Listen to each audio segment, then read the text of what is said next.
গত কয়েকদিনে আপনারা দেখেছেন বাংলাদেশে একজন প্রতিমন্ত্রী হয়েছেন, বলতেছেন ইউশিকু আন তানজিলা আলাইকুম হিজারাতুন মিনাস সামা। আমার ধারণা হচ্ছে যে কোনো সময় তোমাদের উপর পাথরটা বর্ষিত হয়। আকুলু ক্বালা রাসূলুল্লাহ। তো উনাকে ধর্ম প্রতিমন্ত্রী বানানো যাবে না, কারণ কি উনি সালাফি। বানানো যাবে না কেন? উনি কি সালাফি, উনি লামাযহাবী সালাফি, এজন্য বানানো যাবে না।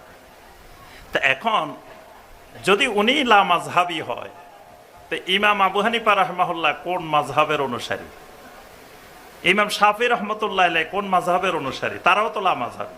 কি আচ্ছা, বেনামাজিরা কোন মাযহাবের? এটা বলেন তো দেখি, বেনামাজি কোন মাযহাবের? হ্যাঁ, বেনামাজির কোন মাযহাব আছে? হানাফি মাযহাবে কি নামাজ পড়া লাগে কি লাগে না? শাফি মাযহাবে, মালিকি মাযহাবে, হাম্বলি মাযহাবে। তো বাংলাদেশে যে কোটি কোটি বেনামাজি, এরা কোন মাযহাবের?